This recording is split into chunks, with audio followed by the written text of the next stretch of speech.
देखिए हम अपनी सेकेंड यूनिट देख रहे थे, है ना। सेकेंड यूनिट में भी हमने कुछ टॉपिक्स पहले देख चुके हैं, उसको हम पहले रिवीजन करेंगे, उसके बाद आगे बढ़ेंगे।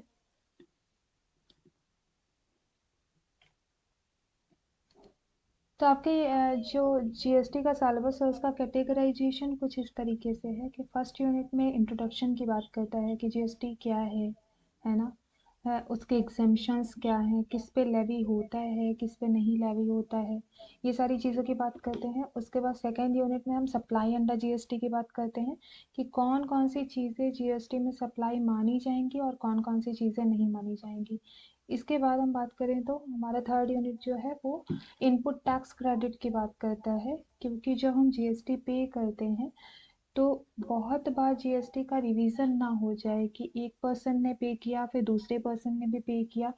तो इसी के लिए गवर्नमेंट ने बोला कि अगर जैसे ही आपने पे किया और वैसे ही आपको इनपुट टैक्स क्रेडिट मिल जाएगा। और किस केस में मिलेगा? अगर आपने बिजनेस के लिए किया है, बिजनेस के लिए किया है, definitely you will sell, and when you will sell, then the GST you have paid will get in the form of input tax credit. So you will get the GST that you have paid in the form of input tax credit। जो एक input tax credit होता है वो again GST को compensate करने के लिए use होगा, वो हम यूनिट थर्ड में देखेंगे।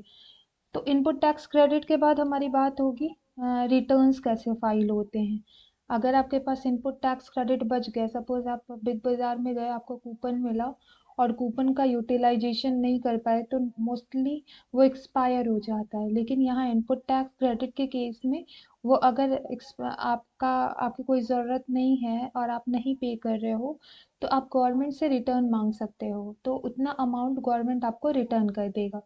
तो रिटर्न कैसे फाइल करेंगे, ये हमारी फोर्थ यूनिट है। तो देखिए हम अपनी सेकेंड यूनिट हमने स्टार्ट की थी कॉन्सेप्ट बिफोर जीएसटी, ये हमने देख लिया था कि जीएसटी से पहले क्या था। तो जहाँ पे भी कॉन्सेप्ट बिफोर जीएसटी की बात हो रही है, आप समझ जाइए कि वही 17 तरीके के टैक्स की बात होगी जो पहले लगते थे और अब सभी को हटा के जीएसटी लग रहा है। ठीक है, तो ये पैराग्राफ पूरा उसी के बारे में बात करता है। इंट्रोडक्शन में टैक्सेबल इवेंट की बात करता है। टैक्सेबल इवेंट को हम थोड़ा और डिटेल में आगे देखेंगे। यहाँ से हम रिवीजन स्टार्ट करते हैं अपना कॉन्सेप्ट ऑफ सप्लाई। हमारे सीजीएसटी एक्ट सेक्शन नंबर 7 में देखिए कोई भी एक्ट होता है उसमें बहुत सारे सेक्शंस होते हैं। ठीक है, तो आप ऐसे समझिए एक्ट्स के अंदर सेशन होते हैं, सेक्शन, सेक्शन के अंदर सब सेक्शन होता है और सब सेक्शन के अंदर क्लॉज होता है। ठीक है, जब क्लॉज इन सब के अलावा भी कुछ चीज़ें शेड्यूल करके लिखी जाती हैं। जब कॉन्स्टिट्यूशन भी हमारा इसी तरीके से बना हुआ है, सेक्शन है पूरे एक्ट के अंदर, सेक्शन है, सब सेक्शन है, क्लॉज है। इसके अलावा जो चीज़ें इंपॉर्टेंट लगी गवर्नमेंट को कि इसको भी बताना चाहिए, उसके लिए शेड्यूल बना दिया। उसी तरीके से जीएसटी एक्ट में भी सेक्शन है, सब सेक्शन है और क्लॉज है। इसके अलावा जितनी चीज़ें गवर्नमेंट को लगे कि ये भी मैंडेटरी है, इसको भी डिफाइन करना ज़रूरी है, उसके लिए शेड्यूल बना दिया। तो यहाँ पे सेक्शन की बात हो रही है। ठीक है, सेक्शन के अंदर क्लॉज आते हैं, एक सेक्शन के अंदर बहुत सारे सब सेक्शन होते हैं, बहुत सारे सब सेक्शंस के अंदर क्लॉज होते हैं। तो यहाँ section number 7 of CGST act की बात हो रही है। जो हमारा सेक्शन नंबर 7 है सीजीएसटी एक्ट, वो बोलता है कि कोई भी सप्लाई सप्लाई कब मानी जाएगी। सप्लाई की प्रॉपर डेफिनेशन क्या होगी? ऐसे तो समझने के लिए हम कुछ भी मान सकते हैं कि अगर हमने एक गुड दूसरे को दिया वो सप्लाई हो गया, लेकिन किस पे जीएसटी लगेगा किस पे नहीं लगेगा? तो जी सीजीएसटी एक्ट में उन्हीं चीज़ों को सप्लाई बोली जाएंगी जिसमें जीएसटी लग रहा है। ठीक है, तो सप्लाई में कौन कौन सी चीज़ें आएंगी? तो इसीलिए section number 7 of CGST act ने डिफाइन किया, सप्लाई इंक्लूड्स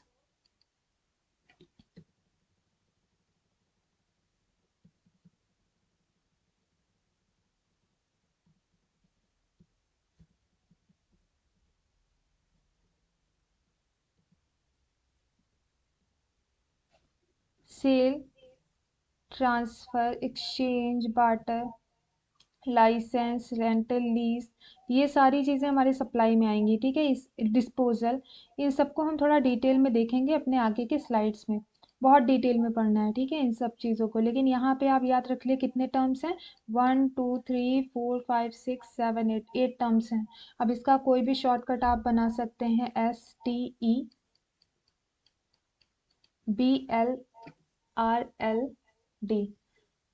तो आप कोई भी जिस तरीके से भी आपसे याद हो आप कोई शॉर्ट फॉर्म बना सकते हैं।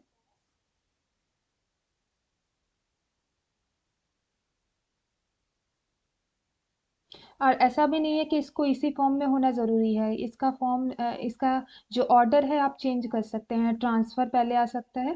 ओवरऑल कहने का मतलब ये है कि ये 8 पॉइंट आपको लिखने हैं कि sale include as per section number 7 of CGST act से सप्लाई इंक्लूड्स कौन कौन सी चीज़ें, sales, transfer, exchange, transfer, barter, lease, licence और डिस्पोजल, ठीक है, ये सारी चीजें आती हैं। If a person undertakes either of these transaction during the course और furtherance of business for consideration it will be covered under meaning of supply under GST। कोई भी पर्सन अगर इसमें से कोई भी एक्टिविटी परफॉर्म करता है बिजनेस को स्टार्ट करने के लिए या बिजनेस को बढ़ाने के लिए, फॉर अ कंसिडरेशन, एक पर्टिकुलर कंसिडरेशन के लिए, तो वो सारी चीज़ें हमारे सप्लाई के अंदर कवर होंगी। ये यहाँ पे थोड़ा ग्लिम्स देने के लिए मैंने यहाँ पे लिखा है, section number 7 of CGST act किसकी बात करता है, meaning and scope of supply की बात करता है। सिमिलरली सेक्शन नंबर 8 जो होता है taxability of composite and mix supply की बात करता है। कंपोजिट और मिक्स सप्लाई को हमने देखा हुआ था, अभी फिर से रिवीजन कर रहे हैं, ठीक है। उसके बाद शेड्यूल बनाया गया, शेड्यूल 1, शेड्यूल 2, शेड्यूल 3। तो जहाँ पे भी बात आए अगर आप इसको याद कर लेंगे तो आगे की स्लाइड आपको समझने थोड़ी ईजी हो जाएगा। शेड्यूल 1 किसकी बात करता है, एक्टिविटीज जो सप्लाई जैसे ट्रीट की जाएगी, मतलब वो सप्लाई होंगी इवन मेड विदाउट कंसिडरेशन। वैसे तो कंसिडरेशन मतलब समथिंग इन रिटर्न मिलना बहुत कंपलसरी है। अगर आपने लैपटॉप खरीदा और लैपटॉप के बदले में आपने उसको पेमेंट नहीं किया है तो सप्लाई नहीं माना जाएगा, ऐसा हमारा CGST एक्ट बोलता है। तो जब सप्लाई नहीं माना जाएगा तो उस पर GST भी नहीं लेवी होगा।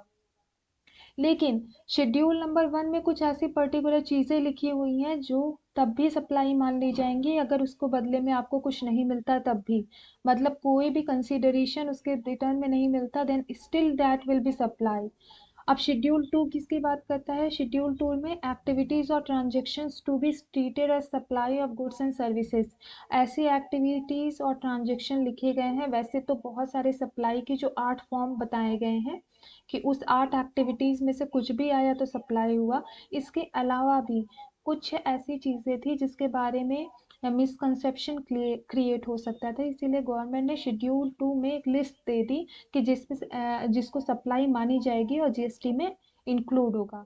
इसके अलावा शेड्यूल नंबर 3 में ऐसी एक्टिविटीज लिखी गई हैं जो ना तो गुड मानी जाएंगी, ना तो सप्लाई ऑफ गुड मानी जाएंगी, ना तो सप्लाई ऑफ सर्विसेज मानी जाएंगी, क्योंकि सप्लाई नहीं हो रहा है ना गुड का ना सर्विसेज का, इसीलिए इन पे GST नहीं लगता है। तो ये सारी चीज़ें जो शेड्यूल बनाए जाते हैं ना वो आपके ईज के लिए बनाए जाते हैं कि अगर आपको एक्ट समझने में कोई दिक्कत हुई है तो हम ये लिस्ट दे दे रहे हैं कि इन इन चीज़ों पे अप्लाई होगा, इन इन चीज़ों पे नहीं होगा, ये चीज़ें सप्लाई के अंदर आएंगी ही नहीं, जैसे हमारा शेड्यूल 3 बात करता है। ये कोई नई चीज़ इसमें बताने वाली नहीं है, ये वही स्लाइड को रिपीट कर दिया गया है कि डेफिनेशन ऑफ सप्लाई क्या होती है। डेफिनेशन ऑफ सप्लाई जो है सेक्शन नंबर 7 CGST एक्ट में लिखा गया है। देखिए यहाँ पे IGST एक्ट आपको दिख रहा होगा, हमारे GST का एक एक्ट है, ठीक है, लेकिन उसके अंदर बहुत सारे एक्ट बने हुए हैं, IGST, CGST, UTGST, SGST, बहुत सारे एक्ट बने हुए हैं। लेकिन जो बेसिक चीज़ें हैं, बेसिक डेफिनेशंस हैं, वो सब में सेम है। तो स्टार्ट के जो कुछ चैप्टर्स है ना वो कॉपी पेस्टेड है। तो यहाँ पे आप IGST देख रहे होगे तो सरप्राइज मत होइएगा, ये CGST एक्ट भी लिख सकते हैं, IGST भी लिख सकते हैं। ये देखिए सैचुरेटरी प्रोविजंस, इसके इस पे हम थोड़ा लास्ट में आएंगे, जो हम पूरी स्लाइड को कवर कर लेंगे, उसके बाद ये समरी की तरह हम इसको देखेंगे, ठीक है।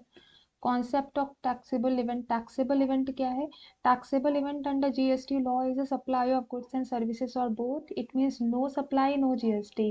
टैक्सेबल इवेंट में वो सारे इवेंट्स आते हैं जो सप्लाई में कवर होते हैं। सप्लाई में कौन कौन से इवेंट्स कवर होते हैं, sale, transfer, exchange, barter, licence, lease, disclosure, disposal. तो ये सारे जितने भी इवेंट्स हो गए सारे टैक्सेबल इवेंट हो गए, ठीक है। जहाँ पे भी गुड या सर्विसेज का सप्लाई हो रहा है, तो जहाँ पे भी गुड एंड सर्विसेज का सप्लाई हो रहा है वो टैक्सेबल इवेंट हुआ, और टैक्सेबल इवेंट हुआ तो वहाँ पे जीएसटी लगेगा। वहाँ पे जहाँ पे कोई सप्लाई नहीं हो रही है वहाँ जीएसटी नहीं लगेगा, इसमें कोई नहीं बात नहीं है। The term supply has been inclusively defined in the Act. When the term inclusively is used, it means this list is not limited. It can be further extended. इस लिस्ट को आगे बढ़ाया जा सकता है, जैसे कि आपने कोई एग्जांपल दिया और लास्ट में ETC लिख दिया, एक्सेट्रा। इट मीन्स वो इंक्लूसिव चीज़ें आपने लिखी हैं, वो चीज़ें और भी ऐड होंगी। लेकिन जहाँ पे एक्सेट्रा नहीं लिखा और आपने पर्टिकुलर कुछ चीज़ें लिख दी, इसका मतलब वो इंक्लूसिव नहीं है, वो एग्जॉस्टिव है, ठीक है। तो जो हमारी सप्लाई की डेफिनेशन लिखी गई है, सेल्स, ट्रांसफर, बार्टर, एक्सचेंज, ये इंक्लूसिव है, इसमें कुछ चीज़ें ऐड की जा सकती हैं। आप अपने इंटेलेक्चुअलिटी का यूज़ करके और एक्ट का प्रॉपर गवर्नेंस देख के उसमें चीज़ों को इंक्लूड कर सकते हैं। So it is inclusive definition, okay. The mean and scope of supply under GST can be understood in the terms of following 6 parameters.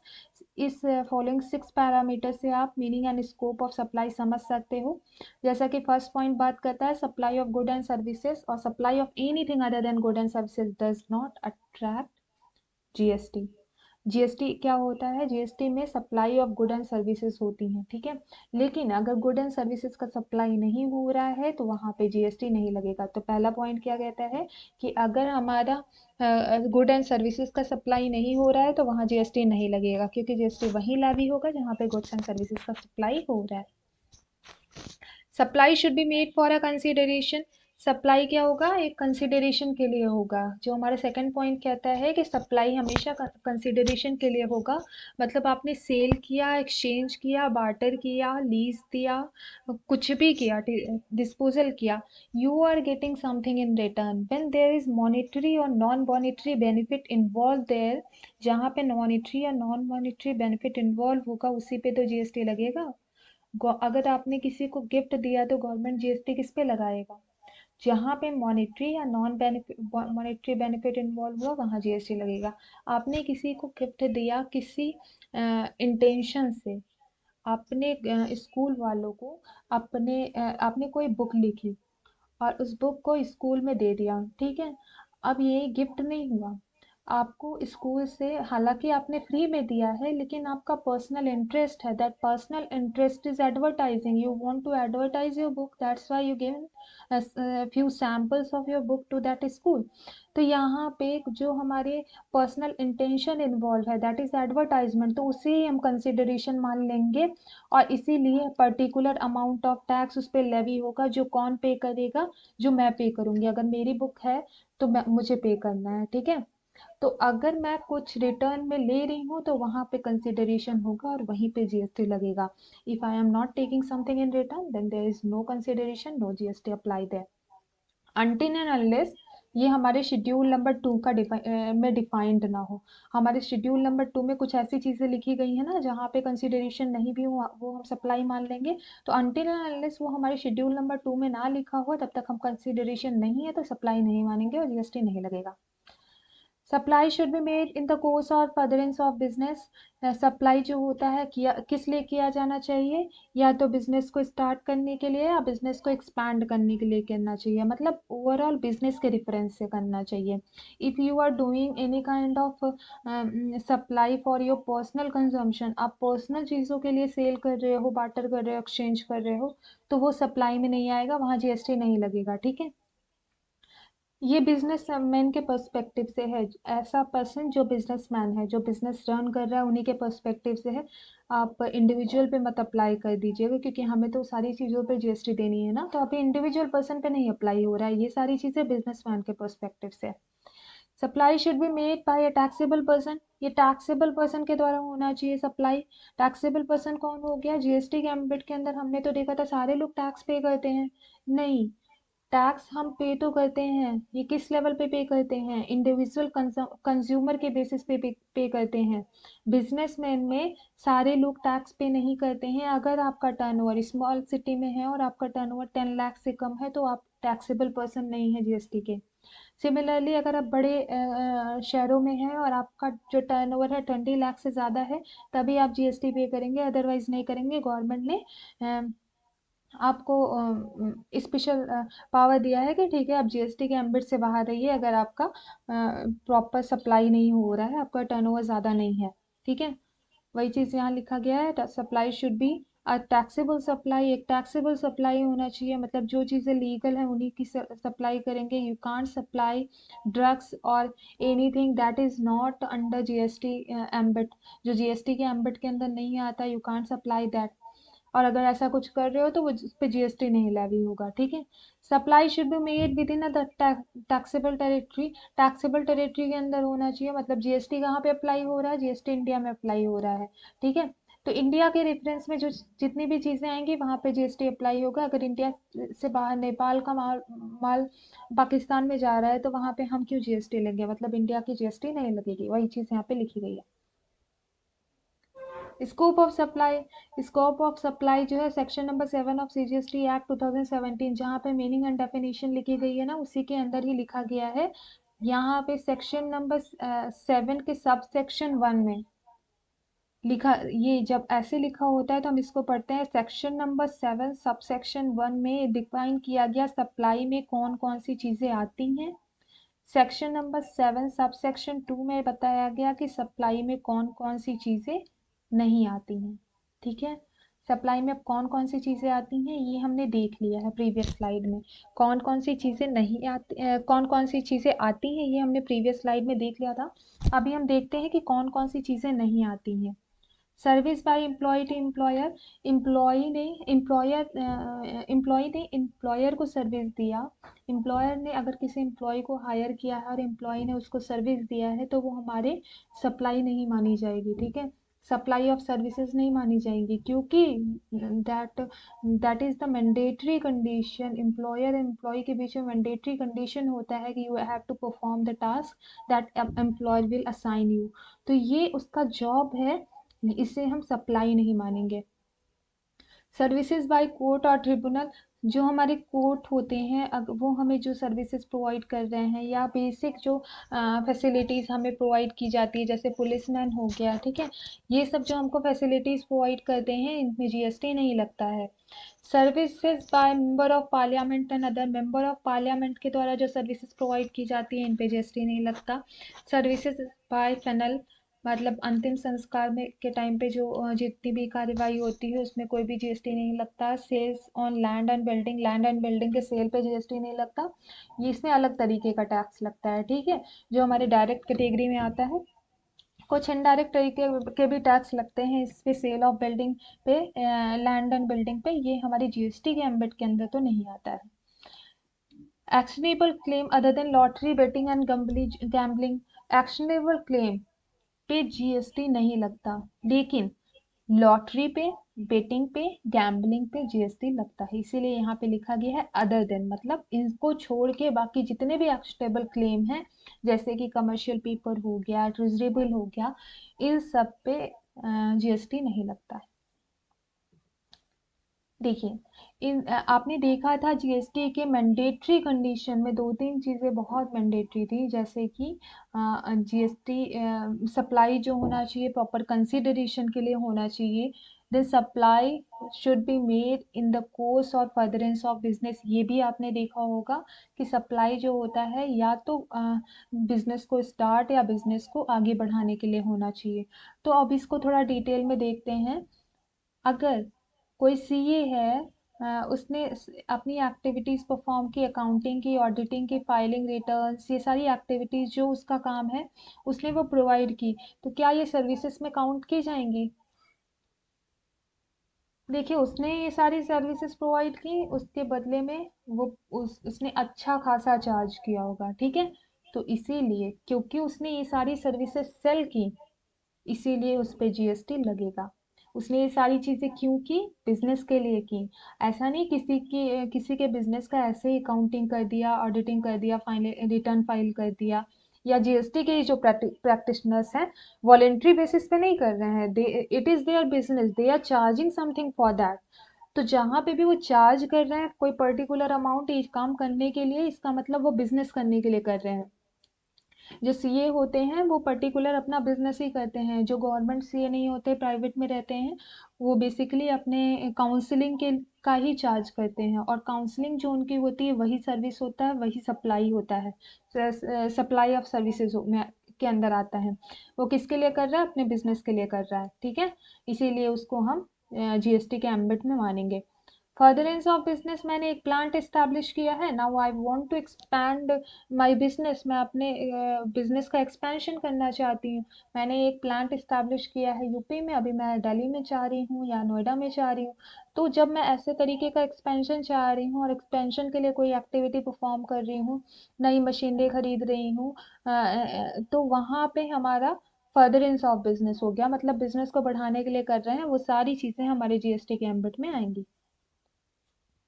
Elements of supply में कोई नई चीज़ नहीं है, बस क्योंकि ये बहुत इंपॉर्टेंट चीज़ है इसीलिए इसको 2-3 स्लाइड में रिपीटेडली मैंने लिखा हुआ है कि एलिमेंट्स ऑफ सप्लाई में दो चीज़ें आती हैं। सप्लाई जो होता है वो कंसिडरेशन के लिए होना चाहिए, फर्दरेंस ऑफ बिजनेस होना। वैसे तो हमने आगे की स्लाइड में 6 तरीके की कंडीशंस देखी थी, आप 6 लिखिएगा, लेकिन यहाँ पे सिंपल समझने के लिए अगर वेरी शॉर्ट में आए और सप्लाई की बात हो तो ये दोनों चीज़ें ज़रूर लिखिएगा, ठीक है। एग्जाम्पल की बात नहीं करते हैं, हमने कल एग्जाम्पल को देख लिया था। अब क्लासिफिकेशन ऑफ सप्लाई, हम हमारे कौन से सेक्शन के अंदर कंपोजिट और मिक्स सप्लाई की बात की जाती है, कोई बता सकता है? सेक्शन 8 में बात होती है, वेरी गुड। देखिए हमारे सेक्शन नंबर 7 में मीनिंग एंड स्कोप की बात होती है, meaning and scope of supply. Section number 8 में कंपोजिट एंड मिक्स सप्लाई की बात होती है। कंपोजिट और मिक्स सप्लाई क्या होता है? कंपोजिट सप्लाई, जैसे कि मैंने इसमें आपको एग्जांपल दिया था टीवी प्लस रिमोट, ठीक है, उसको थोड़ा ध्यान में रख के डेफिनेशन पढ़िए। Supply comprising two or more goods and services which are necessarily supplied in conjunction with each other as per frequent business practices followed in that area. Composite supply वो सप्लाई होती है जहां पे दो गुड्स एंड सर्विसेज को एक साथ conjunction, मतलब एक दूसरे के साथ ही सेल किया जाता है। दूसरे वर्ड में बोला जाए तो these items can not be supplied individually, अलग अलग सप्लाई नहीं की जा सकती हैं। आपने किंडर जॉय का बॉक्स देखा होगा जो इतना छोटा छोटा आता है, ठीक है, उसके अंदर टॉय होता है, वो दोनों कंपोजिट सप्लाई हो गए। उसमें जो चॉकलेट हुआ और जो टॉय हुआ, दोनों कंपोजिट सप्लाई हो गए। आप टॉय को अलग से नहीं बेच रहे हो, ठीक है, आप दोनों को साथ ही में बेच रहे हो, तो जितना टैक्स उस चॉकलेट पे लग रहा है उतना ही टैक्स टॉय पे भी लग रहा है, ठीक है। तो वही चीज यहाँ पे लिखा गया है, इन केस में जो टैक्स होता है जो प्रिंसिपल सप्लाई पे जितना अप्लाई होता है उतना ही इंटायर सप्लाई पे अप्लाई होगा। प्रिंसिपल सप्लाई क्या है? टीवी एंड रिमोट के केस में प्रिंसिपल सप्लाई टीवी है। सिमिलरली किंडर जॉय के इस बॉक्स में जो प्रिंसिपल सप्लाई है वो चॉकलेट है, इन और जो सेकेंडरी सप्लाई है वो टॉय है, ठीक है। वही चीज यहाँ पे लिखा गया है एग्जाम्पल में। मिक्स सप्लाई क्या होता है? मिक्स सप्लाई में सप्लाई कंप्राइजिंग टू और मोर गुड्स एंड सर्विसेज, जहाँ पे दो या दो से ज़्यादा गुड्स एंड सर्विसेज को इकट्ठे करके सप्लाई किया जाता है, ठीक है। ये जो इसमें इन दोनों में मेन डिफरेंस ये है कि दोनों में दो या दो से ज़्यादा गुड्स एंड सर्विसेज को कंबाइन करके किया जाता है, लेकिन इस केस में जिन गुड्स एंड सर्विसेज को कंबाइन किया जाता है वो इंडिविजुअली सेल नहीं की जा सकती हैं, जबकि मिक्स सप्लाई में उनका इंडिविजुअल मार्केट होता है, तो इंडिविजुअली भी सप्लाई की जाती हैं। जैसे कि हमने यहाँ पे क्रिसमस के पैकेज की कंटेनिंग कंसिस्टिंग की बात की, जिसके अंदर केक भी आ गया, एसिलरेटेड ड्रिंक्स भी आ गया, सॉफ्ट ड्रिंक्स की बात हो रही है, चॉकलेट्स भी आ गए, सेंटा के कैप्स भी आ गए, या अदर गिफ्ट आइटम हो गया, ठीक है। तो इन पे जो टैक्स लेवी होगा, जो हाईएस्ट टैक्स होगा, जैसे कि अगर हमने चॉकलेट और केक या फिर नॉर्मल टॉफी इनको कंबाइन करके एक पैकेज बना दिया, तो जो सबसे हाईएस्ट टैक्स लेवी होगा किसी प्रोडक्ट पे वही पूरे बॉक्स पे हो जाएगा। जैसे कि अभी पेस्ट्री पे सबसे ज़्यादा टैक्स है, ठीक है, 12% है, और 5% के मैक्सिमम आइटम्स में आपने एक पेस्ट्री रख दिया और दे दिया मिक्स सप्लाई के चक्कर में, तो जितना टैक्स पेस्ट्री में लगता है दैट इज 12%, वो पूरे बॉक्स पे लग जाएगा। तब एक सप्लाई वो होती है। फॉर्म्स ऑफ सप्लाई वापस से नहीं रिवाइज करते हैं, ये सारे 8 जो एक्टिविटीज हैं जो जिसकी मैंने बात की थी वो सारे फॉर्म्स ऑफ सप्लाई हैं, इसको एक एक डिटेल में करके देखते हैं, ठीक है। सेल क्या होता है, सेल में आपने लैपटॉप सेल कर दिया, ठीक है, जहाँ पे ओनरशिप का ट्रांसफर हो रहा है, ठीक है, you are selling the laptop means you are transferring the ownership of this laptop to anyone else. In return you are taking some consideration, some value in return, जिसे हम consideration कहते हैं, ठीक है। when you are getting something in return, that return amount is 1 lakh, आपने laptop किसी particular person को दिया, in return you are getting that 1 lakh, ये सप्लाई हुआ। सप्लाई में कौन सी कैटेगरी हुई, सेल की कैटेगरी हुई, क्योंकि यहाँ पे आपने ओनरशिप ही ट्रांसफर कर दिया उस लैपटॉप का। सेल क्या हुआ, सेल ये तो हमने देख लिया, सेल के सारे और एग्जांपल्स हैं, ठीक है, इसको थोड़ा स्किप करते हैं। ट्रांसफर क्या होता है, ट्रांसफर में ओनरशिप ट्रांसफर नहीं होती है, बस right to use that product वो ही ट्रांसफर होता है, ठीक है।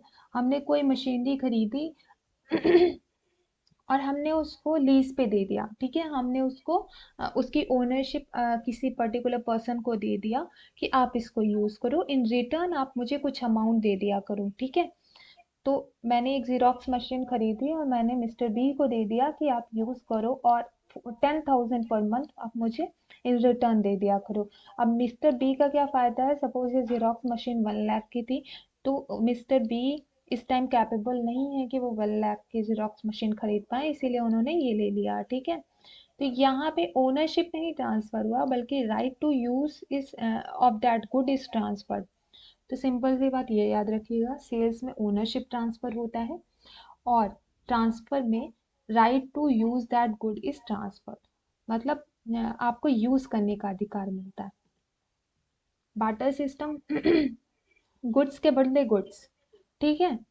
पहले ये सारी चीज़ें बहुत होती थी, ठीक है, हमारे जब करेंसी, इंडिया की करेंसी रुपीस पैसे ये सब के लॉन्च होने से पहले बाटर सिस्टम पूरे वर्ल्ड वाइड फॉलो होता था, ठीक है, जहाँ पे गुड्स के बदले गुड्स दिया जाता था। आपके पास जो अनाज उग रहे हैं, सामने वाले के पास कोई और अनाज उग रहे हैं, तो आपने सपोज व्हीट आपके यहाँ उग रहा है, सामने वाले के यहाँ राइस उग रहा है, तो आपने व्हीट दे के राइस ले लिया, ये हमारा बार्टर सिस्टम है। वहां पे हम ये वैल्यूएट करने नहीं चाहते हैं कि हमने 10 kg व्हीट दिया तो 10 kg राइस का प्राइस कितना है और व्हीट का प्राइस कितना है, हम मॉनेटरी वैल्यू में जाते ही नहीं है। सिंपली हम यही समझते हैं कि आज हमको व्हीट की ज़रूरत है तो हम व्हीट लेंगे, और सामने वाले को राइस की ज़रूरत है तो राइस लेगा, ठीक है। वही चीज़ यहाँ एग्जाम्पल के थ्रू बताया गया, जिसने 40,000 का अपना लैपटॉप देके 4,000 का जीरोक्स मशीन ले लिया या प्रिंटर ले लिया, ठीक है। तो यहाँ पे मॉनेटरी वैल्यू में दोनों नहीं गए, सिंपली सिंपल सा एक गुड के बदले दूसरा गुड ले लिया, तो ये बार्टर सिस्टम हो गया। एक्सचेंज क्या होता है, वही सेम एग्जांपल आप फॉलो करिए, जहाँ पे 40,000 का मैंने लैपटॉप देके 4,000 का प्रिंटर लिया था। अब ये एक्सचेंज में नहीं आएगा, ये बार्टर में आएगा, लेकिन अगर 40,000 का लैपटॉप हम दे रहे हैं, उसी टाइम पे मैंने ये बोला कि आप मुझे ये प्रिंटर भी दे दो, साथ में मुझे आप कुछ अमाउंट सपोज 35,000 भी दे दो, तो ये जो डीलिंग हुई जहाँ पे मॉनेटरी वैल्यू भी इन्वॉल्व हो गई, ये देखते हुए कि मार्केट में उसकी क्या वैल्यू है, वहां पे एक्सचेंज हुआ। तो मतलब मेन गुड का तो ट्रांसफर हो ही रहा है, साथ में मॉनेटरी वैल्यू भी इन्वॉल्व हो गई। जैसे आजकल बहुत सारे एक्सचेंज का तो एग्जांपल सिंपल है, कोई भी आपने प्रोडक्ट खरीदा है, जाके आप उसको एक्सचेंज करते हो। लैपटॉप के केस में ये चीज़ें बहुत पॉपुलर हैं कि जितने भी ब्रांड्स हैं आजकल एक्सचेंज ऑफर देते हैं, ठीक है, कि आप अपना पुराना लैपटॉप लेके जाओ, कुछ पैसे वो देंगे आपको, और या फिर कुछ पैसे कट करेंगे आपके नए लैपटॉप को लेने में। तो वो क्या हो गया, वो एक्सचेंज हो गया। लाइसेंस क्या हो गया, देखिए जहाँ पे आपका राइट है, कोई भी चीज़ें आपके अंदर हुए, ठीक है, आपके अंदर की जेनरेशन है, जैसे इंटेलेक्चुअल प्रॉपर्टी की बात करते हैं हम। इंटेलेक्चुअल प्रॉपर्टी ये कहती है कि आपके दिमाग में कोई आइडिया जनरेट हुआ, उसको आप रजिस्टर कर दीजिए in the form of copyright, patent, ठीक है। ट्रेडमार्क, इन सब के तरीके से लाइसेंस कर दीजिए, तो जिससे कि कोई भी फर्दर पर्सन अगर उसको यूज़ करेगा तो दे have to pay some amount in return to you. उसको आपसे एक लीगल परमिशन की ज़रूरत होगी, और वो लीगल परमिशन जब आप देंगे तो जाहिर सी बात है you will charge something in return. आप कुछ पैसे उससे लेके लीगल परमिशन उसको देंगे कि ठीक है इस चीज़ को आप यूज़ कर सकते हैं। तो जब लाइसेंस का भी सप्लाई होता है, सेल होता है, वहां पे भी जीएसटी लेवी होता है। रेंट सिंपल सी बात है, इसमें मैंने दो एग्जांपल दिए थे कि एक मिस्टर ए हैं जिन्होंने अपनी एक रेसिडेंशियल बिल्डिंग बनाई, और उस बिल्डिंग में सपोज 3 फ्लोर हैं, तीनों फ्लोर रेंट पे दे दिया, तो इस केस में जीएसटी लगेगा या नहीं? उन्होंने 3 फ्लोर का एक बिल्डिंग बनाया और तीनों फ्लोर उन्होंने रेंट पे दे दिया, तो यहाँ पे जीएसटी लेवी होगी या नहीं? यहाँ पे होगी। वहीं पे अगर ये मिस्टर ए ने एक रेसिडेंशियल बिल्डिंग बनाया 3 फ्लोर का, ग्राउंड फ्लोर पे वो रह रहे हैं, बाकी 2 फ्लोर रेंट पे दे दिया, तो यहाँ पे जीएसटी नहीं लगेगी। यहाँ पे ये मान लिया जाएगा कि वो आपने अपने पर्सनल कंजम्पशन के लिए बनाई है। लीज क्या होता है? लीज जैसा कि मैंने बताया, अगर बहुत सारे नए नए जो प्लांट्स बनते हैं वो हैवी मशीनरी को खरीदने का कॉस्ट अफोर्ड नहीं कर पाते हैं, इस कंडीशन में वो क्या करते हैं कि जो कोई भी सपोज मेरा एक मैन्युफैक्चरिंग प्लांट था जहाँ पे चिप्स बनता था, तो अभी मैंने अपने चिप्स के बिजनेस को एक्सपैंड कर दिया है, बहुत सारी चीज़ें मेरे कंपनी के अंदर बन रही हैं, ठीक है।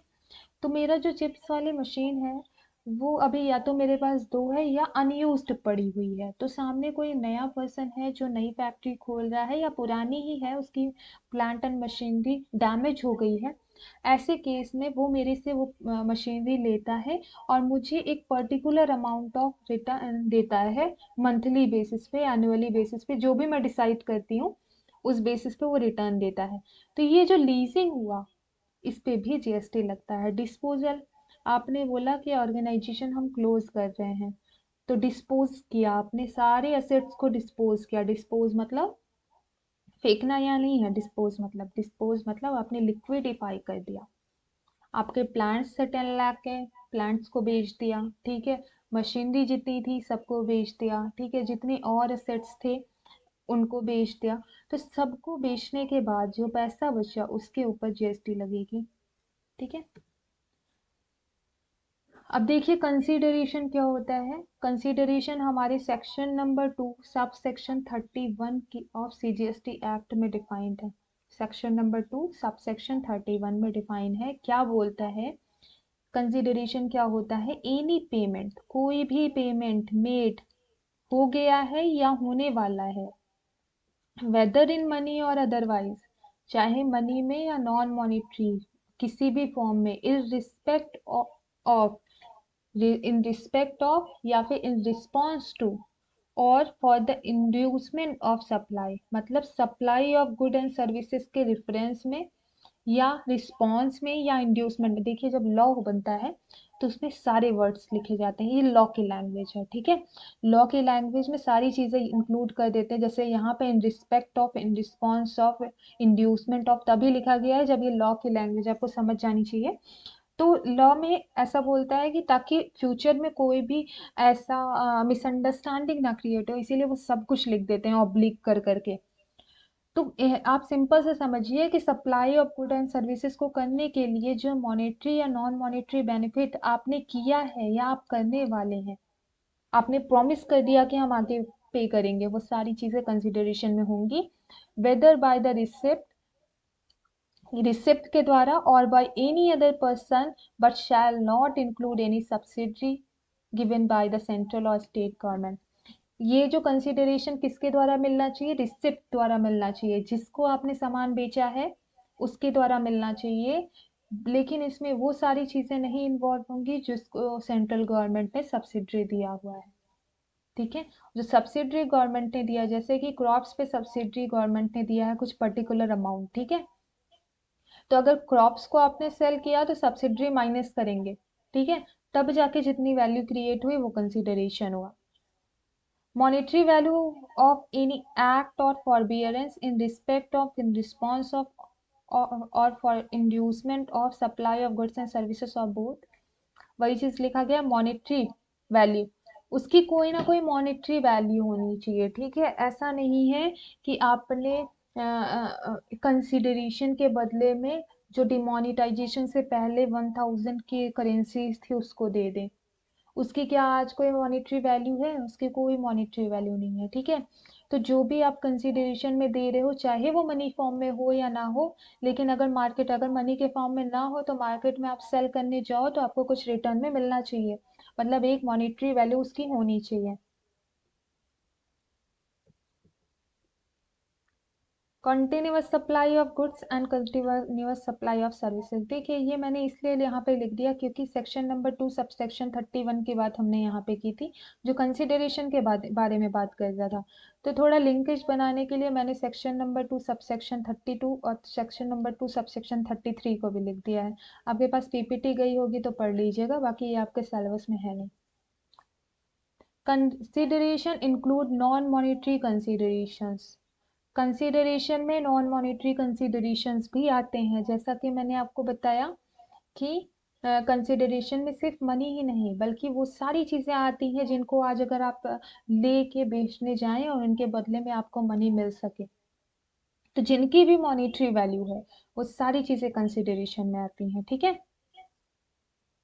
देखिए अब यहाँ पे देखिए, स्पोर्ट्स क्लब ने agrees to hire service of cricket player Mr. C for consideration of 2 crore. एक स्पोर्ट्स क्लब है, ठीक है, उसने सपोज किसी एक क्रिकेट प्लेयर को बोला कि आप हमारे यहाँ कोचिंग दीजिए, ठीक है। तो उसने उसका जो अमाउंट चार्ज किया वो 2 करोड़ किया। इसके अलावा मिस्टर सी ने बोला कि हमें ट्रैवलिंग अलाउंस भी आपको देनी होगी, मतलब आने जाने का खर्चा भी देना होगा, उसका खर्चा 20 लाख का आया। तो कंसिडरेशन क्या माना जाएगा, कितना माना जाएगा? 2,20,000, 2.20 करोड़ माना जाएगा, मतलब 2 करोड़ तो माना ही जाएगा, साथ में जो 20 लाख आपके ट्रैवलिंग अलाउंस के रूप में उसको दिया जा रहा है वो भी माना जाएगा, ठीक है। तो ये जो ट्रैवलिंग अलाउंस है ये तो वैसे नॉन मॉनेटरी बेनिफिट है जो डायरेक्टली उसको दिया जा रहा है, लेकिन क्योंकि कंपनी का या स्पोर्ट्स क्लब का वो खर्च तो हो रहा है ना, इसीलिए यहाँ पे कंसिडरेशन में इंक्लूड होगा। नो कंसिडरेशन किस किस केस में होगा? Grant of pocket money, pocket money आपने लिया उस पर कोई कंसिडरेशन, उसको कंसिडरेशन नहीं माना जाएगा। गिफ्ट या रिवार्ड आपने दिया उसके बदले में कोई कंसिडरेशन नहीं लिया है, ठीक है। जो अमाउंट पे होता है डाइवोर्स के टाइम पे उस पे उसको कंसिडरेशन नहीं मान सकते, इसीलिए उन पे जीएसटी नहीं लगता है। एनी ट्रांजेक्शन, कंक्लूजन क्या कहता है? Any transaction involving supply of goods और सर्विसेज और both without consideration is not a supply unless it is deemed to be a supply under GST law. GST law कौन सा लॉ बोलेगा कि बिना कंसिडरेशन के भी सप्लाई हो जाएगा? ये हमारा शेड्यूल 1 बात करता है कि बिना कंसिडरेशन वाली चीजें भी सप्लाई मान ली जाएंगी। तो except it is not listed, it is listed in schedule 1 of CGST act, जब तक कि शेड्यूल 1 में लिस्टेड नहीं है तब तक कि अगर कोई भी सप्लाई बिना कंसिडरेशन के होती है उसको आप सप्लाई नहीं मानेंगे, ठीक है, मतलब उस पर जीएसटी नहीं लगेगी। इतनी बातें समझ आए? किसी को कोई डाउट है?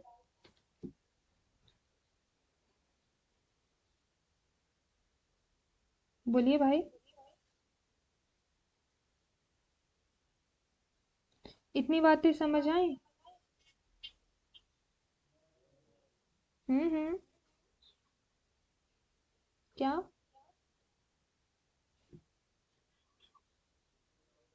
कोई डाउट नहीं है, आगे बढ़ते हैं। एक्टिविटीज और transaction teaches neither a sale of good nor the supply, ये किस एक्ट की बात करता है? कौन सा शेड्यूल इसके बारे में बात करता है कि वो सारी एक्टिविटीज जो ना तो गुड्स है ना सप्लाई है, कौन सा सेक्शन इस बारे में, कौन सा सेक्शन या कौन सा शेड्यूल इस बारे में बात करता है?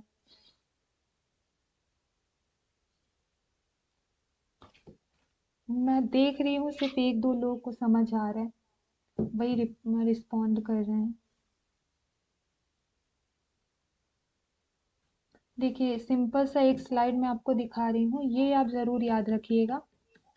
और इस सेक्शन में क्या क्या है वो उसके लिए ये चार्ट देखिएगा। ये जो आपने देखा ना, इसको जरूर याद रखिएगा। अभी जो हम पढ़ने जा रहे हैं वो शेड्यूल 3 की बात कर रहे हैं। एक्टिविटीज जो सप्लाई मानी जाएंगी अगर कंसिडरेशन के बिना हुई, ये शेड्यूल नंबर 1 की बात थी। ये हमने देख लिया, ठीक है। ये हमने शेड्यूल नंबर 2 देख लिया था पहले ही कि कौन कौन सी एक्टिविटीज सप्लाई मानी जाएंगी, ठीक है। अभी हम शेड्यूल नंबर 3 देख रहे हैं। तो और ज़्यादा डिटेल में जाएंगे तो ये चार्ट देखिएगा, ये बनाने में बहुत मेहनत लगी है, तो एक बार पढ़ ज़रूर लीजिएगा इसको कंक्लूजन के फॉर्म में।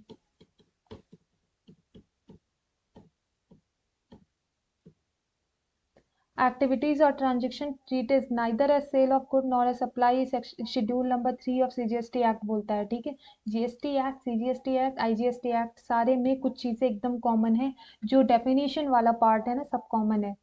तो जहाँ पे जीएसटी देख रहे हैं, सीजीएसटी देख रहे हैं, आईजीएसटी देख रहे हैं, कंफ्यूज नहीं होइएगा। कोई भी जीएसटी लगा के कुछ नहीं समझ आए तो जीएसटी एक्ट लिखिएगा, ठीक है। लेकिन शेड्यूल और सेक्शन जरूर याद रखिएगा। Following are the transaction cover in the negative list. Negative list मतलब ये ना तो गुड एंड ना तो सप्लाई ऑफ गुड है, ना तो सप्लाई ऑफ सर्विसेज है। कौन कौन सी चीजें? Supply provided by employer to employee, ये तो हमने देख लिया था। एम्प्लॉय ने एम्प्लॉयर को कोई सर्विस प्रोवाइड किया है, उसे ना तो हम सप्लाई ऑफ गुड मानेंगे ना तो सप्लाई ऑफ सर्विसेज मांगेंगे। गिफ्ट अगर आपने किसी को दिया है 50,000 तक, ठीक है, आपने 50,000 तक किसी को गिफ्ट दिया है एक फाइनेंशियल ईयर के अंदर, स्पेशली यहाँ पे मेंशन किया है एम्प्लॉयर टू एम्प्लॉय। एम्प्लॉयर ने एम्प्लॉय को 50,000 तक गिफ्ट दिया है एक फाइनेंशियल ईयर के अंदर, तो वो सप्लाई ऑफ, ना तो सप्लाई ऑफ गुड में आएगी ना तो सप्लाई ऑफ सर्विसेज में आएगी। लेकिन यही अगर 1 लाख हो जाता है तो वो आ जाएगी supply of good and services में, ठीक है। वही चीज लिखा गया है। फनल के टाइम पे, अंतिम संस्कार के टाइम पे जो सर्विसेज प्रोवाइड किया जाता है वो जीएसटी के एम्बिट के बाहर है। कोर्ट या ट्रिब्यूनल के द्वारा जो सर्विसेज प्रोवाइड किया जाता है वो भी जीएसटी के एम्बिट से बाहर है। ड्यूटीज जो एमपी एमएलए प्रोवाइड करते हैं या लोकल बॉडीज प्रोवाइड करते हैं, ये भी हमारे जीएसटी के एम्बिट से बाहर है। ये हमने एक स्लाइड में देखा था जहाँ पे बहुत छोटा छोटा लिखा था, मे बी आपको क्लियर ना हो इसलिए मैंने सेपरेट स्लाइड ऐड कर दी। ये हमने पहले देख चुका है, ठीक है। तो जहाँ पे हम देख रहे थे कंपैरिजन करके,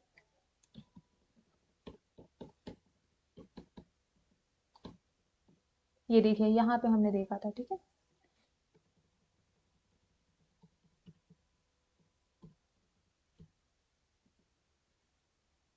cell of building, sale of land, ये सारी चीजें भी नहीं आएंगी क्योंकि इस पे अलग तरीके का इनडायरेक्ट टैक्स और डायरेक्ट टैक्स इम्पोर्ट होता है, ठीक है।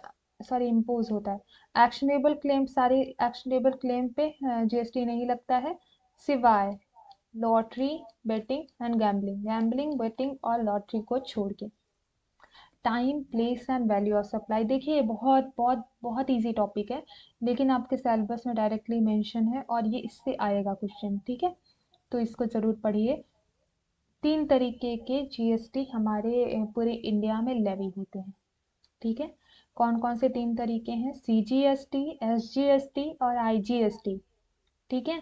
सीजीएसटी एसजीएसटी कब लगता है? जब इंट्रा स्टेट ट्रांजेक्शन हो रहा है, एक स्टेट के अंदर ट्रांजेक्शन हो रहा है। यूपी का प्रोडक्ट यूपी में कंज्यूम हो रहा है, पंजाब का प्रोडक्ट पंजाब में ही कंज्यूम हो रहा है, यहाँ पे इंट्रा स्टेट ट्रांजेक्शन हो रहा है। तो 2 तरीके के टैक्स हमको पे करने हैं। एक सीजीएसटी सेंट्रल गवर्नमेंट का, वो तो बनता है, सॉरी स्टेट गवर्नमेंट का वो तो बनता है, सेंट्रल गवर्नमेंट को भी पे करना होगा क्योंकि आपने मैन्युफैक्चरिंग की है, ठीक है। तो ये माना गया है कि मैन्युफैक्चरिंग पे जो टैक्स लेने का अधिकार है वो सेंट्रल गवर्नमेंट का है। तो पहले ये होता था, अभी वो सारी चीजें हटा के जीएसटी में आ गई हैं। पहले एक्साइज ड्यूटी लगती थी, अभी वो सारी चीजें जीएसटी में आ गई हैं।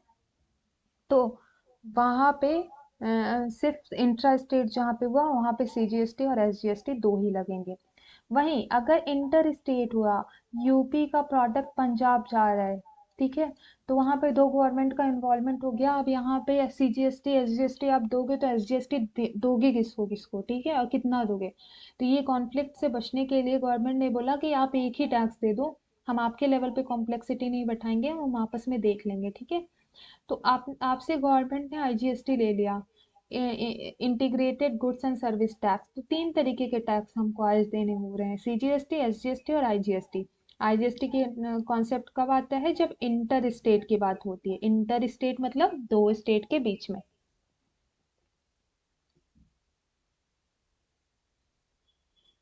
वही चीज लिखा गया है कि आपने कोई ऐसा ऑनलाइन ट्रेनिंग सेंटर खोला है जहाँ पे customer different part of the world, पूरे वर्ल्ड के डिफरेंट डिफरेंट पार्ट में, जैसे कि आप ऑनलाइन एजुकेशन की ही बात कर लीजिए। यहाँ पे क्या मैंने सपोज सर्विसेज डिलीवर की, तो क्या सिर्फ यूपी का या फिर सपोज दिल्ली का ही बंदा इसको कंज्यूम करेगा? ऐसा तो नहीं है, बहुत से लोग यूपी के भी कंज्यूम करेंगे, बहुत से लोग पंजाब के भी कंज्यूम करेंगे, ठीक है। तो जो हमारी सर्विसेज हैं वो भी कोई भी कंज्यूम कर सकता है, क्योंकि आज ओपन प्लेटफॉर्म है। अब इस केस में जीएसटी कैसे लेवी होगा? इस केस में अगर आपका टर्नओवर एक पर्टिकुलर लिमिट से ऊपर जाता है और आप रजिस्टर होते हो, तो आईजीएसटी के फॉर्म में आपको जीएसटी पे करना पड़ेगा, ठीक है। सीजीएसटी एसजीएसटी अलग अलग नहीं लगेगा। Time, place and value of supply का मतलब क्या है? टाइम ऑफ सप्लाई, किस टाइम आप सप्लाई कर रहे हो, ठीक है। Value of supply, value of supply GST के कौन से स्लैब के अंदर वो आता है प्रोडक्ट।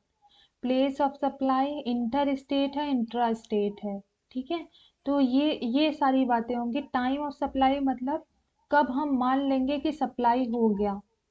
वैल्यू ऑफ सप्लाई, कौन कौन सी सप्लाई की वैल्यू क्या है, ये जानना बहुत ज़रूरी है, क्योंकि उसी के अकॉर्डिंग हम जीएसटी चार्ज करेंगे।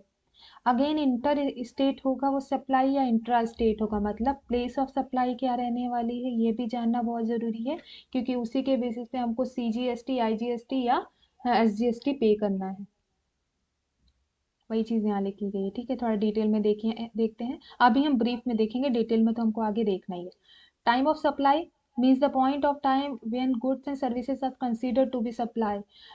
जो टाइम, जिस टाइम पे मान लिया जाएगा कि सप्लाई हो गई, उसे हम टाइम ऑफ सप्लाई करेंगे। एक लैपटॉप आपने खरीदा, आपने 10,000 सपोज 1 लाख का लैपटॉप था, 1 लाख दिया और लैपटॉप ले लिया, तो टाइम ऑफ सप्लाई क्या हो गया? The moment you have paid your money, okay, and the moment you are getting a laptop in return, जहाँ पे लैपटॉप का ओनरशिप जिस मोमेंट पे ट्रांसफर हुआ वही टाइम है ऑफ सप्लाई हो गया। लेकिन हमेशा जो प्रोसेस है वो इतना इजी नहीं होता है, ठीक है। आगे हम केसेस देखेंगे, किस कौन कौन से केसेस पे हम टाइम ऑफ सप्लाई मान सकते हैं। Place of supply inter state है या इंट्रा स्टेट है? दिल्ली का प्रोडक्ट दिल्ली में ही कंज्यूम हो रहा है, वो इंटर स्टेट है। और जब इंटर स्टेट हो रहा है तो हमारा दिल्ली का प्रोडक्ट दिल्ली में ही कंज्यूम हो रहा है, इंट्रा स्टेट है। इंट्रा स्टेट है, दो तरीके की जीएसटी लग रही है, सीजीएसटी, एसजीएसटी।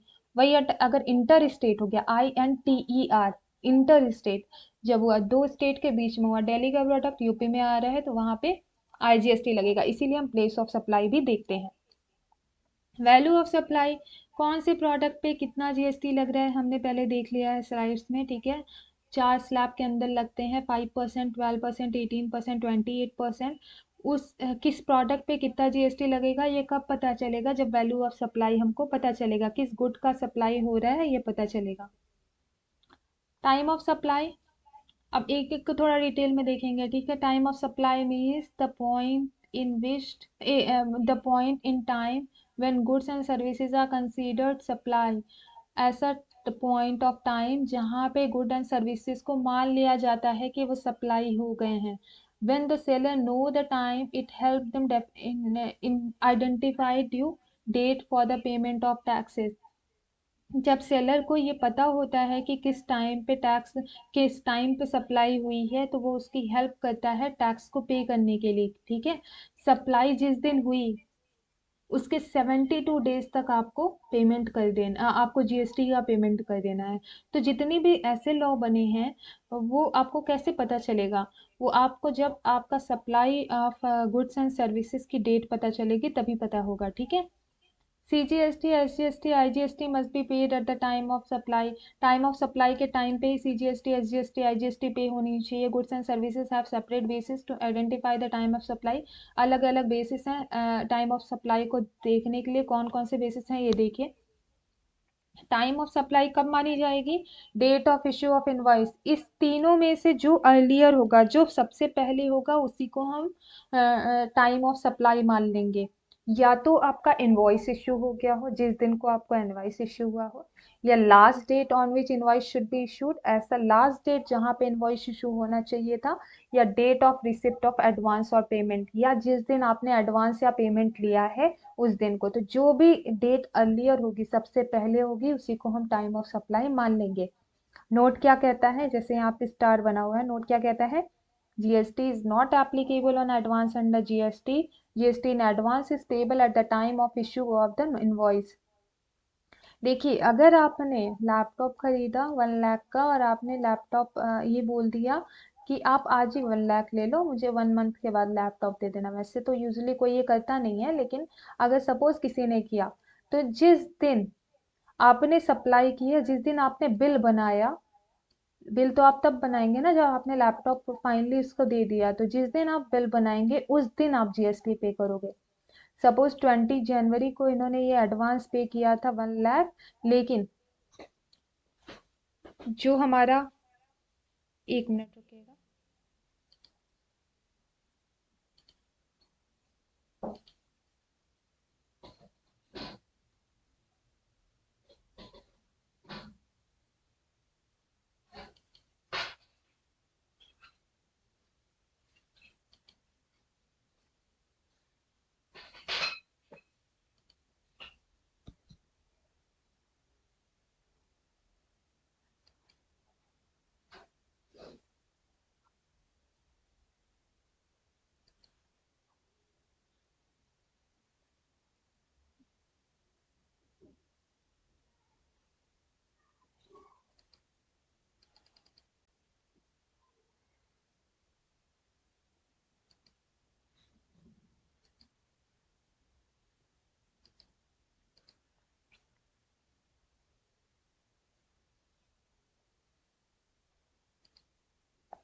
चलिए देखिए, तो जिस दिन आपने इन तीनों में से जो भी डेट सबसे पहले होगी उस दिन आप मान लेंगे कि आपने सप्लाई कर दिया है, ठीक है।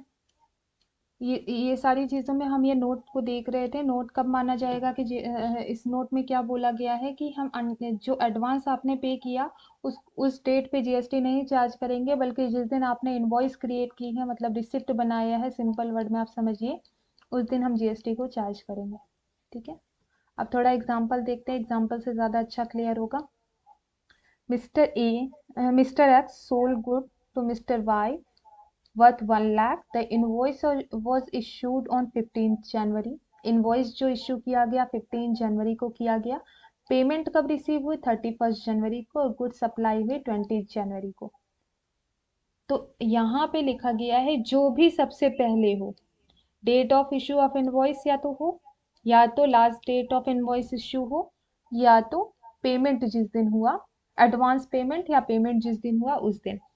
तो date of issue of invoice, इन तीनों में सबसे पहले कौन सा है, जाहिर सी बात है 15 जनवरी सबसे पहले आती है ना, 15 के बाद फिर बेस आती है, फिर 31 आती है। 15 को क्या हुआ था, द इनवॉइस वॉज इश्यूड। जब इनवॉइस ही 15 जनवरी को इश्यू हो गया, इसका मतलब टाइम ऑफ सप्लाई 15 जनवरी होगा। अगर यही चीज जो पेमेंट हुआ 31 को हुआ, लेकिन इनवॉइस जो है हमारा 1 फरवरी को बनता, तो क्योंकि पेमेंट रिसीव हुई 31 को, इसीलिए 31 को हम मान लेते कि सप्लाई ऑफ गुड हो गया, ठीक है। ओवरऑल ये समझिए कि तीनों में से जो सबसे पहले हो गया उसी को हम टाइम ऑफ सप्लाई मान लेंगे। एग्जाम्पल वापस से देखिए, यहाँ पे मिस्टर एक्स ने गुड को सेल किया मिस्टर वाई को 1 लाख का, इनवॉइस मतलब रिसिप्ट इसने बना ली 15 को ही, पेमेंट मिस्टर वाई ने मिस्टर एक्स को किया 31 जनवरी को, लेकिन गुड उसने सप्लाई किया 20 जनवरी को, मतलब 15 जनवरी को रिसिप्ट बना ली, 20 जनवरी को गुड सप्लाई कर दिया, लेकिन पेमेंट उसने किया 31 जनवरी को। तो सबसे पहले इंसिडेंट कौन सा हुआ, रिसिप्ट बनने वाला। तो आगे की स्लाइड में हमने देखा कि जो सबसे पहले, जिस दिन सबसे पहले इन तीनों एक्टिविटी में से कोई भी परफॉर्म हो गया, उस दिन हम मान लेंगे कि सप्लाई हो गई। तो 15 जनवरी को ही हम मान लेंगे कि सप्लाई हो गई, ठीक है। तो जीएसटी जो पे होगा वो 15 जनवरी को ही हो जाना चाहिए। तो जी इसीलिए बहुत केसेस में जब तक कि आप पेमेंट नहीं करते हो, बिलिंग आपको नहीं देते हैं, क्योंकि ये उनका लॉस है, उनको पहले उनको अपने जेब से जीएसटी पे करना पड़ेगा। ठीक है। Time of supply of good की बात हम कर रहे थे। ठीक है। टैंजिबल थिंग की बात कर रहे थे, सर्विसेज की अब बात करते हैं। ठीक है। दो चीज तो एकदम सेम है, date of issue of invoice, date of receipt और एडवांस और पेमेंट, दो पॉइंट सेम है। थर्ड पॉइंट क्या कहता है, date of provision of services if invoice is not issued within the prescribed period. ठीक है। प्रिस्क्राइब पीरियड क्या कहता है कि 70 दिन के अंदर इनवॉइस इशू हो जाना चाहिए, सर 1 मंथ के अंदर इनवॉइस इशू हो जाना चाहिए। ठीक है।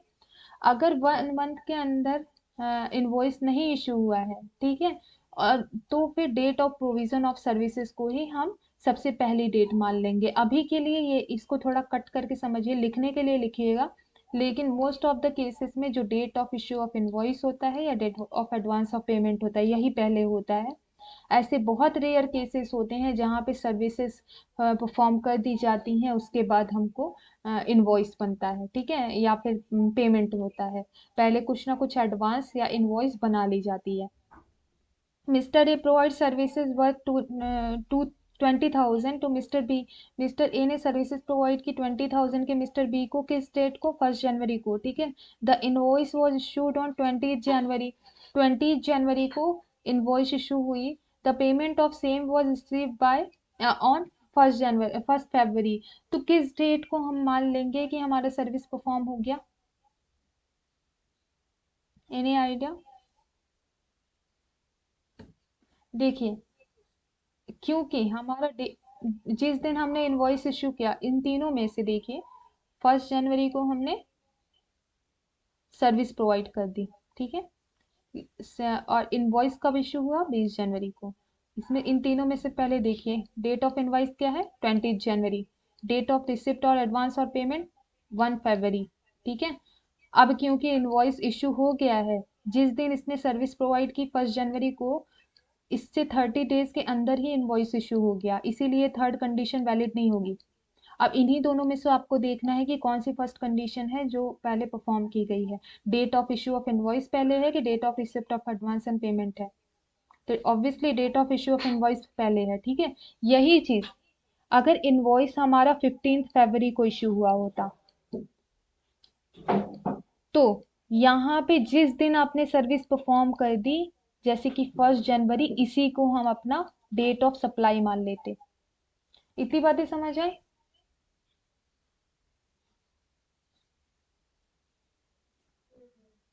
ओके। ये वही एग्जांपल है, इलैबोरेट करके लिखा गया है। प्लेस ऑफ सप्लाई, यहाँ पे मैंने इंटर और इंट्रा स्टेट का एग्जांपल लिखा है। जैसे कि प्लेस ऑफ सप्लाई क्यों समझना जरूरी है, क्योंकि जब आप प्लेस ऑफ सप्लाई समझेंगे तभी आपको पता चलेगा कि कौन से टाइप की जीएसटी आपको लगानी है। ठीक है। जैसा कि हम जान रहे हैं, 3 तरीके की जीएसटी हमारी कंट्री में अभी लगती है, सीजीएसटी, एसजीएसटी और आईजीएसटी। ठीक है। इंटर स्टेट सप्लाई होगा, मतलब महाराष्ट्र का प्रोडक्ट केरला में कंज्यूम हो रहा है, केरला में जा रहा है, इंटर स्टेट, एक स्टेट से दूसरे स्टेट हुआ है तो आईजीएसटी लग रहा है। सिमिलरली महाराष्ट्र का प्रोडक्ट महाराष्ट्र में कंज्यूम हो रहा है, वो इंट्रा स्टेट हुआ, विद इन द स्टेट हुआ, वहां पे सीजीएसटी और एसजीएसटी लगेगा। Place of supply,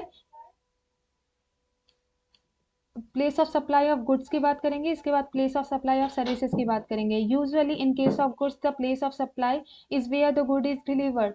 place of supply good के केस में टेंजिबल थिंग की चीज में क्या होगा? जहां पे गुड डिलीवर किया गया है। So the supply of good and services in place where the ownership of good is changes.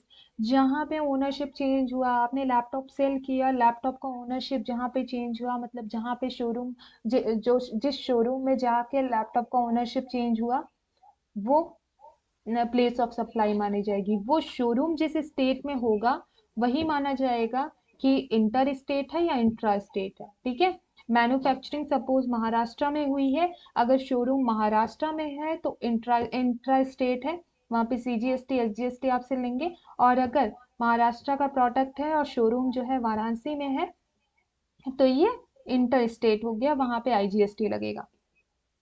तो वही चीज यहाँ पे लिखा गया है कि वो प्लेस जहाँ पे ओनरशिप ऑफ गुड ट्रांसफर हुआ है, वही हमारा प्लेस ऑफ सप्लाई होगा। What if there is no movement of good, ऐसा क्या कि अगर गुड का मूवमेंट ही ना हुआ हो। In this case the place of supply is the location of good at the time of delivery of to the receipt.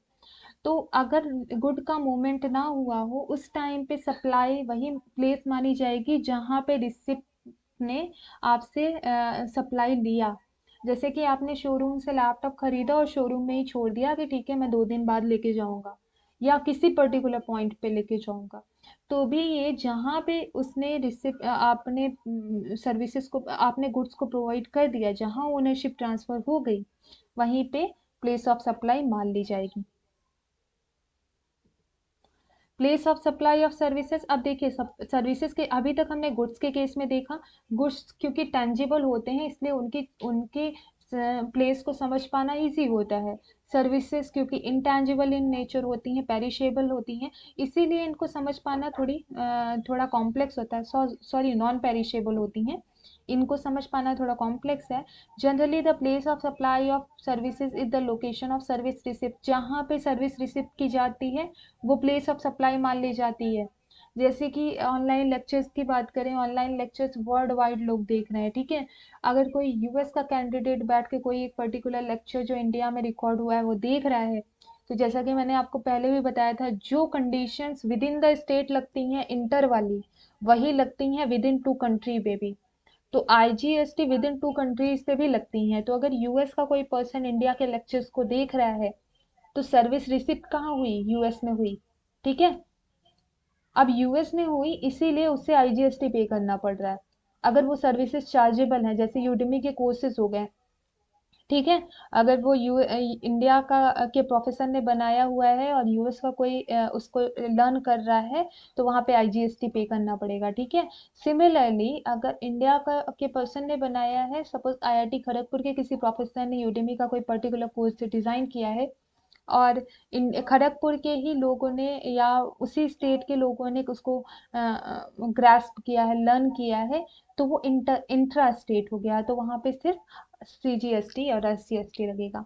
तो जहां पे सर्विस रिसीव की गई उसी को हम place of supply of services मान लेंगे। In case where the services are provided to unregistered dealer and their location is not available, the location of service provider will be the place of provision of services। इस case में जहाँ पे कोई unregistered dealer है और उसका location available नहीं है, तो जहाँ पे भी सर्विस प्रोवाइडर का जो लोकेशन होगा, मैंने जो सर्विस प्रोवाइड की, तो मेरा लोकेशन ही फाइनल लोकेशन मान लिया जाएगा, ठीक है।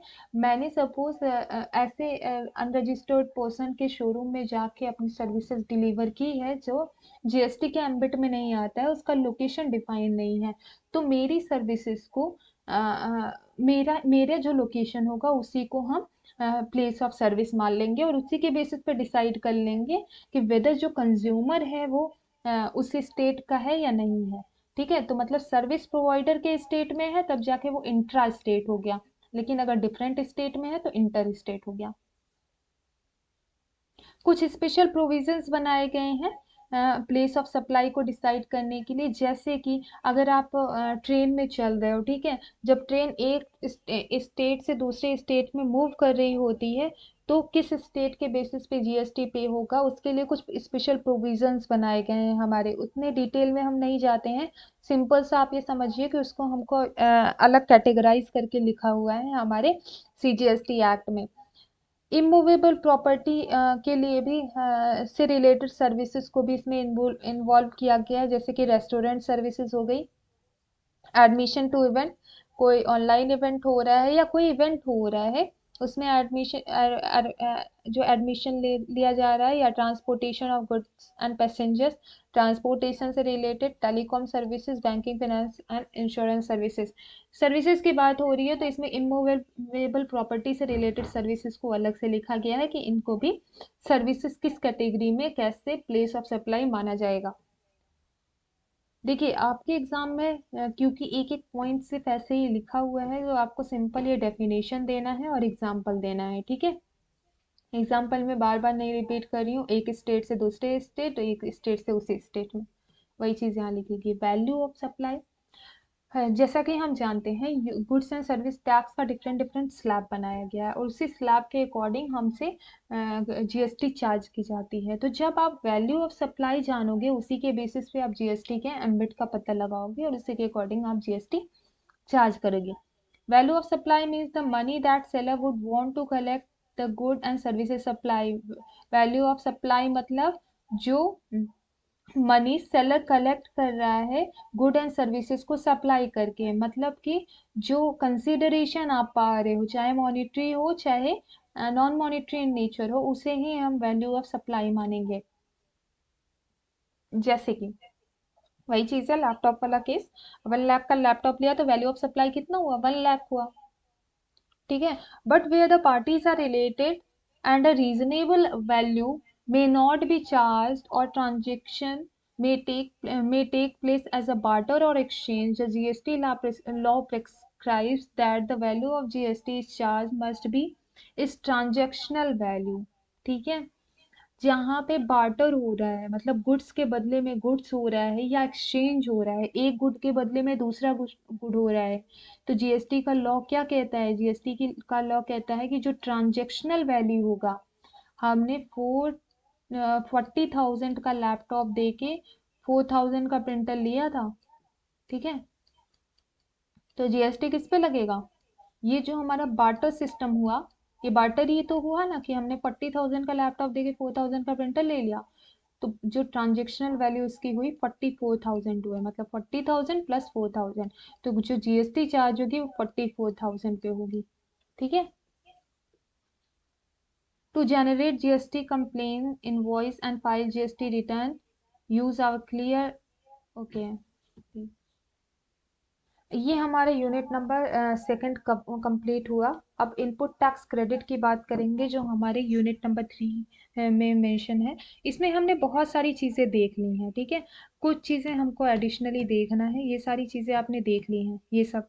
ठीक है। एक बार और देखेंगे और उसके बाद हमारी थर्ड यूनिट कंप्लीट होगी। हमको ये देखना है कि रिटर्न कैसे फाइल करना है। ठीक है। जो हमारी यूनिट नंबर 4 है। तो आप मान के चलिए 2-3 दिन का और है। कल मैं यूनिट नंबर 3, क्योंकि आपने एक बार पढ़ा हुआ है तो यूनिट नंबर 3 कल ख़त्म कराया जा सकता है 1 आवर में।